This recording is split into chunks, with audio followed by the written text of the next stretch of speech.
Welcome to Weekly News Highlights, where we wrap up your week with a glimpse back into what went on in the past week. I'm Kim Dami in Seoul. Let's first look back using keywords. South Korea and Japan on a full-speed course to normalizing their long, bitter relations. President Yoon Suk Yeol rolled up his sleeves to persuade the public that the time had come to move on and pursue security and economic cooperation with Tokyo. The leaders of China and Russia met up in the Kremlin and reaffirmed their tight friendship, calling each other dear friends. Chinese President Xi Jinping attempted to play peace broker over Ukraine, but that didn't stop Russia from launching attacks in Ukraine. Both leaders, though, found themselves on the same page in terms of keeping the U.S. in check. Demographic woes in South Korea. More depressing figures on the number of births and deaths in January. And recent data indicates more women here in the country are not getting married until they reach their 40s. On Monday, South Korea lifted the mask mandate on public transportation. Now, as much as it was a long-awaited call for many people, many others seemed to be rather cautious and careful. In fact, people were still mindful of the fact that the pandemic is not over yet. 문제가 돼도 바이러스는 있는 상태니까 감기처럼 바이러스가 들어오면은 좋진 않으니까 가족한테도 그렇고 개인이 노력은 해야 되는 거라고 생각을 해서 습한 것도 많이 사라졌고 마스크 벗고 다니니까 뭐 이제 마스크에 묻는 냄새나 이런 것도 있잖아요. 그런 것도 없어지고 피부 트러블도 많이 사라진 것 같아서 훨씬 편하게 생각하고. And it's not just buses and subways where you don't need to worry about bringing your mask. People can also take a cab without a mask on. Now, taxi drivers were largely divided on the eased rule. 우리 시민들이 참 이렇게 날씨도 더워지는데 벗는 거를 기쁘게 생각합니다. 안 벗는 게 좋을 것 같은데요. 공간이 너무 좁아요. 서로 또 대화를 하잖아요. 여러 사람이 타면은. 그래서 그런 것 때문에 저는 아직은 좀. So the mask-free scenes on public transportation have fully returned after 2 years and 5 months. Some people feel relieved things are back to normal. Some are taking their time.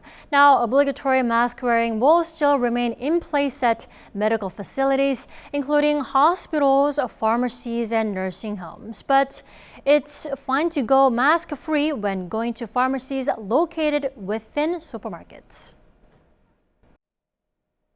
A win for both Seoul and Tokyo. That's how President Yoon Suk Yeol described the softening South Korea-Japan ties to the public just under a week after he sat down with Japanese Prime Minister Fumio Kishida for a summit. Now, why did Yoon feel the need to speak up about the bilateral ties? Let's first take a look back at the cabinet meeting held on Tuesday. South Korea and Japan's bilateral ties are not a zero-sum game, but a forward-looking partnership rooted in the shared values of liberal democracy, rule of law, and the market economy. That's according to President Yoon Suk Yeol on Tuesday, speaking at the first cabinet meeting held after his summit with Japanese Prime Minister Fumio Kishida last week. With Yoon's office having welcomed Kishida's invite to the G7 meeting in May, the South Korean president called for deeper reconciliation to forge new win-win relations, remembering history but not being shackled by the past. 날로 치열해지는 미중 전략 경쟁, 글로벌 공급망 위기, 북핵 위협의 고도화 등 우리를 둘러싼 복합 위기 속에서 한일 협력의 필요성은 더욱 커졌기 때문입니다.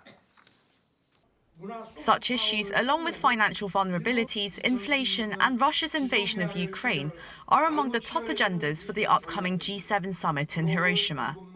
Amid various global challenges, Washington has been pushing Seoul and Tokyo to mend fences after their bilateral ties fell to a critical low in 2019, over Japan's wartime use of forced labor and sexual enslavement of women in Korea before and during World War II.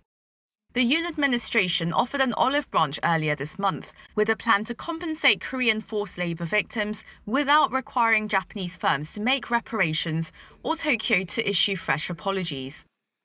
With growing mood for reconciliation, Yoon and Kishida last week agreed to develop future-oriented relations with economic security dialogues and greater private sector exchanges. However, as Kishida faces 5 parliamentary by-elections next month, bolder moves by Tokyo to boost bilateral ties, especially over historically sensitive issues, may come after the G7 summit on his potential trip to Seoul. And hopefully, when he's in South Korea, Prime Minister Kishida might feel he's more able to offer something more conciliatory, maybe pressuring the companies Mitsubishi Nippon Steel to make some sort of contribution to the compensation fund that's being set up, which is currently voluntary. The leaders of South Korea, the US and Japan are likely to hold a summit on the sidelines of the G7 meeting, focusing on ways to increase trilateral cooperation on both security and economy. Oh Soo-young, Arirang News.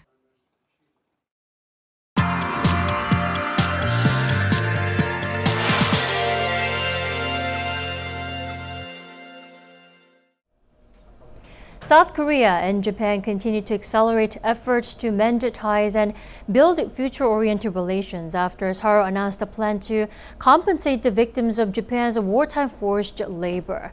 And the leaders of the two countries also pledged active diplomacy to redefine their relationship. To process what's been happening so far, we have our Presidential Office correspondent Oh Soo-young in the studio. Welcome, Soo-young. Hi, Tam. It's great to be here. Thanks for joining us. Let's first take a look at the summit. What the summit means for bilateral ties, which broke down in 2019 when Tokyo initiated a trade war against Seoul when Japanese firms were ordered to compensate the victims that they subjected to forced labor.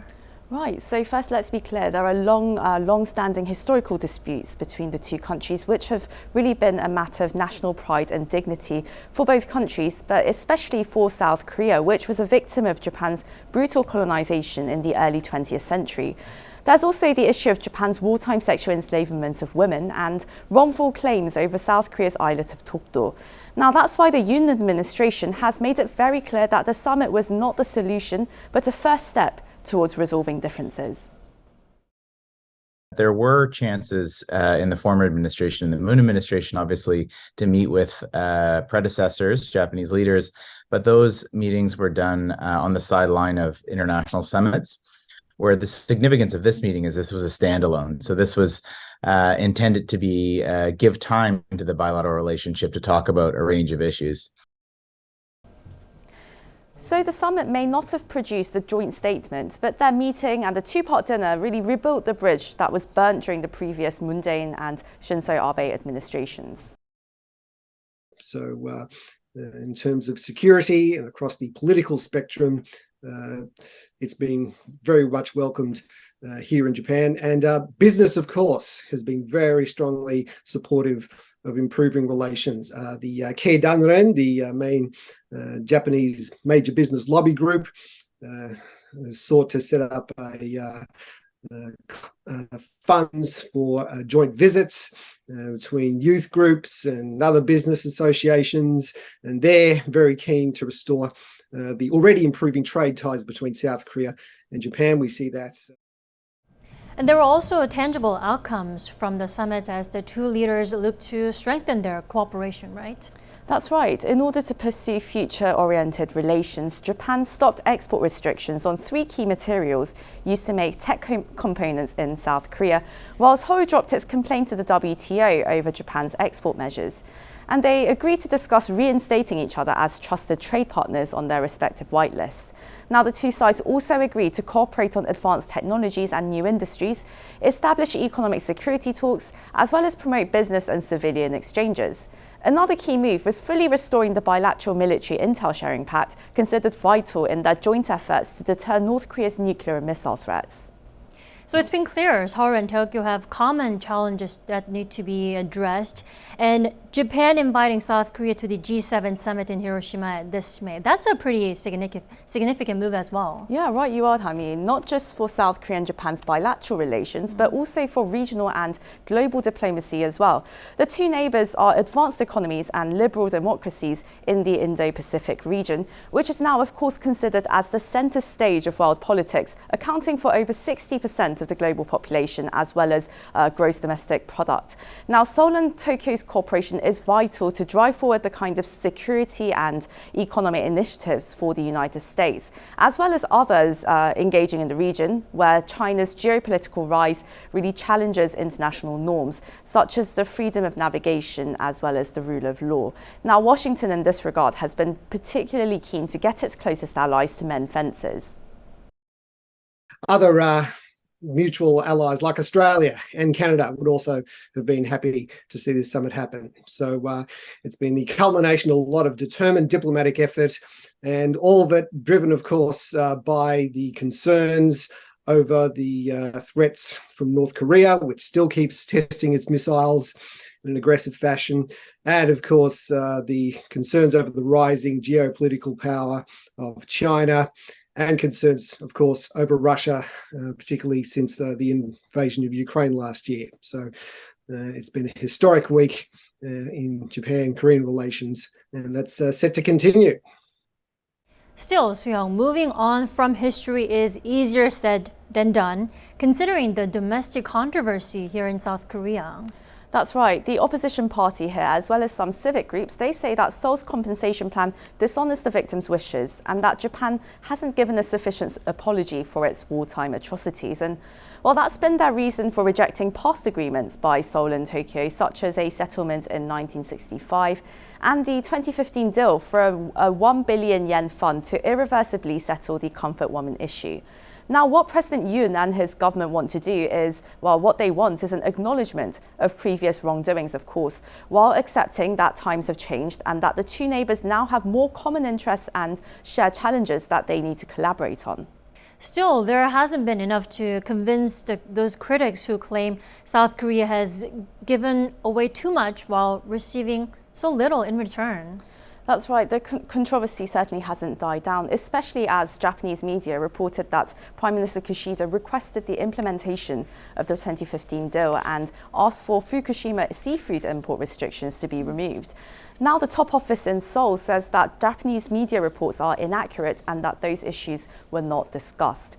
But of course, that still leaves question marks over how these remaining diplomatic sticking points, such as Korea's islet of Dokdo, will be raised and resolved between the two neighbours. And well, experts say that when Kishida makes an anticipated visit to Seoul after the G7 summit in May, the Japanese PM then, he might bring more diplomatic gifts to the table, such as plans to get more Japanese firms to contribute to the voluntary fund that compensates their forced labour victims. But we're really going to have to wait and see. But in the meantime, though, to encourage more Japanese firms to step up, Dr. Eric Kim suggests using market mechanisms. Of course, it should be a political logic and a diplomatic logic always, but the mechanism that private firms work is controlled by the market mechanism. So currently, ESG is the heart of the interests of the global investment group. I think that if we can put a measure of how Japanese firms are, clearing their history and apologizing and also compensating their wrong in an ESG measure, they will have more incentives to voluntarily contribute to the compensation fund, in my opinion. But more than anything, though, it's not going to be money that really settles public sentiment here in South Korea. It's clear that President Yoon does realise this. His 23-minute speech at a cabinet meeting earlier this week.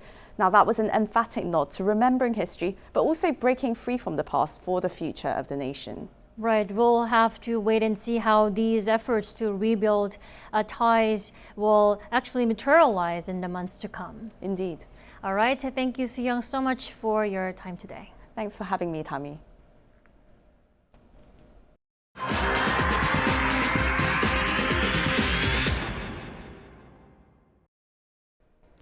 Also this week, the two leaders of China and Russia met up in the Kremlin and upgraded their tight friendship, making their ties closer than ever. Now, the talks also served as an opportunity to unite against the U.S. Here's our Choi Min-jung for more. Russia and China said in a joint declaration on Tuesday that their bilateral relationship has reached its highest level ever.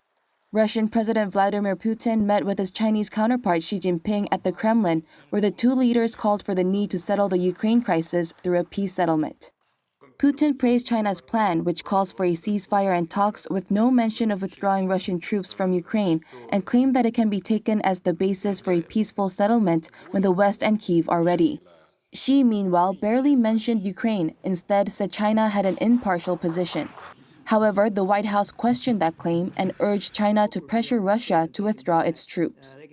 So now if China wants to play a constructive role here in this conflict, then they ought to press Russia to pull its troops out of Ukraine and Ukrainian sovereign territory. They should urge President Putin to cease bombing cities, hospitals, and schools, to stop the war crimes and the atrocities, and end the war today. Meanwhile, NATO Secretary General Jens Stoltenberg on Tuesday warned China against providing arms support to Russia. So first, we haven't seen any proof that China is delivering lethal weapons to Russia. But we have seen some signs that this has been a request from Russia, and that this is an issue that is considered in Beijing. One expert says the war in Ukraine is pulling Russia and China together because they are forming a united front against their common enemy, the United States. But that said, I really don't think China wants escalation in the Ukrainian war, because what China still wants is peaceful environment so that they can concentrate more on economic development, which is their priority, particularly when Xi Jinping was able to secure his third term as the president of China. He added that Beijing is unlikely to support Moscow if it escalates the war by using nuclear weapons, as it will only destabilize China's efforts to revive its economy. Choi Min-jung, Arirang News. And with the Chinese President Xi Jinping visiting Russia, another strategic foreign visit took place on the other side of the Ukraine conflict. On Tuesday, Japanese Prime Minister Fumio Kishida made a surprise visit to Kyiv for talks with Ukrainian President Volodymyr Zelensky. Now, the PM pledged to deliver $470 million worth of new aid for the energy sector, along with some $30 million through NATO funds for non-lethal equipment. Kishida also invited Zelensky to the G7 summit in Hiroshima in May, which the Ukrainian leader said he will attend virtually. Kishida's trip came amid growing domestic pressure to make the trip to Ukraine. Now, the visit made Kishida the last G7 leader to visit the war-troubled country. More concerning domestic demographic data this week. There were more losses of lives than celebrations of new births in January. Here's our Moon Hae-ryun for more. South Korea this year saw the lowest number of births and the highest number of deaths for the month of January, since data was first compiled in the early 1980s. Data released by Statistics Korea on Wednesday show the number of births dropped from over 24,000 in January 2022 to just over 23,000 this year, a 6% decrease on year. Meanwhile, the number of deaths rose by 9.6% on year. With over 32,000 deaths recorded in January, the natural change, calculated by subtracting the number of deaths from the number of births, came to a decline in the population of some 9,000. However, the figures were more optimistic when compared with December last year. The number of births rose nearly 38% on month, and the number of deaths fell by nearly 2%. The birth rate in the past few years has generally been a bit higher in the first half of the year than in the second half. With the easing of COVID-19 restrictions last year, the number of registered marriages rose for 4 months in a row in the second half of last year. This streak ended with a drop in the number of marriages on month in January, falling from nearly 20,000 to 17,926. But compared to January 2022, the number of marriages went up by 21.5% on year.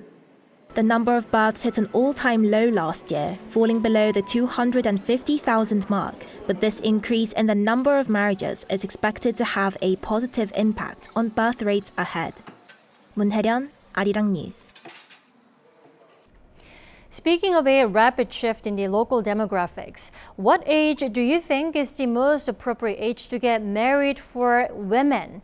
Well, there's no one answer to this, but in Korea, people tying the knot in their 20s have been considered a norm, but not anymore.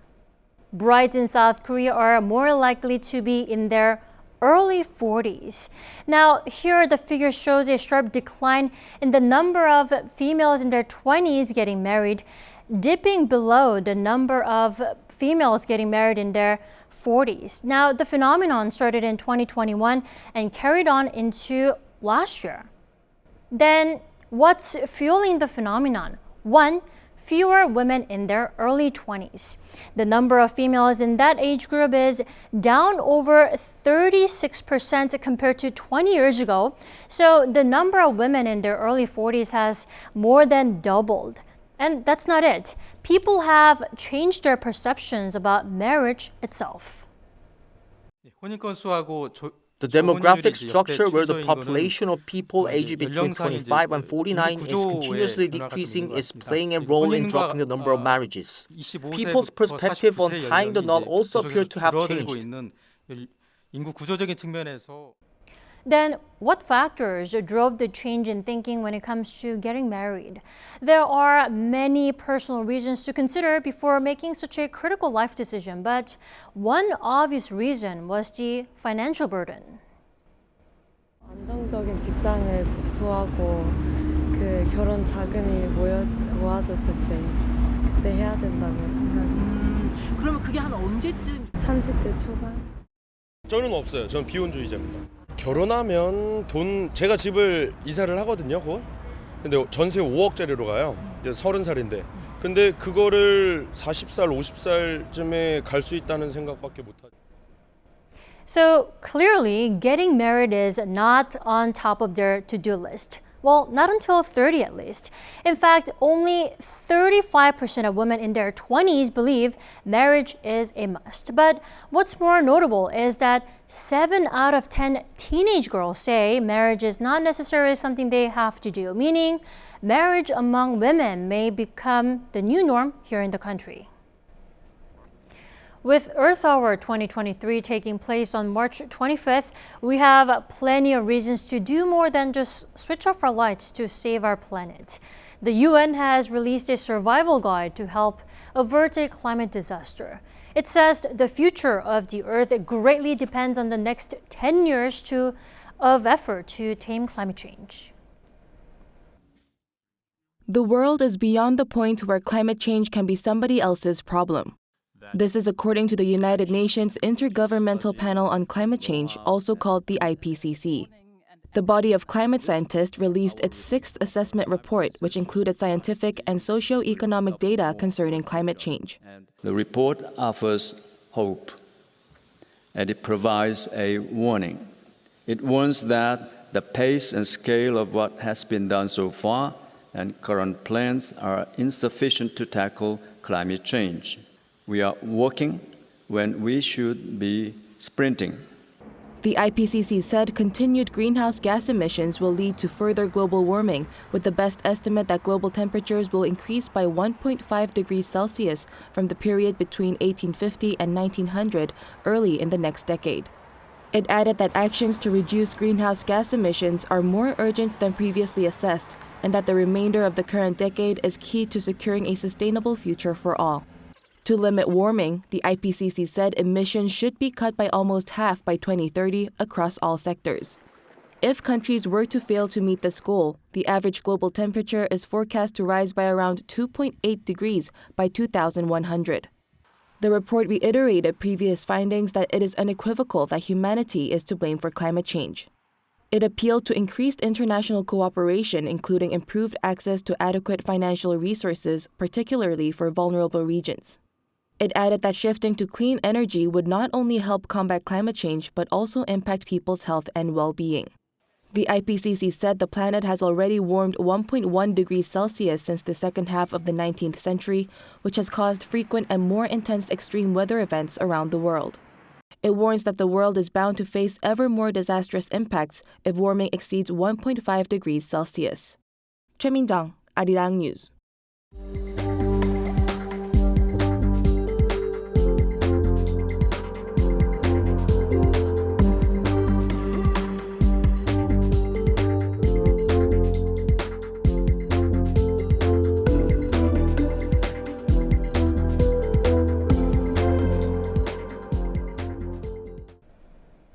The weather has surely warmed up here in the country, perfect for outdoor activities like the Suncheonman International Garden Expo returning in full swing and Korea Baseball Organization League kicking off. This is all we have for this weekend's weekly news highlights. Enjoy the rest of your weekend.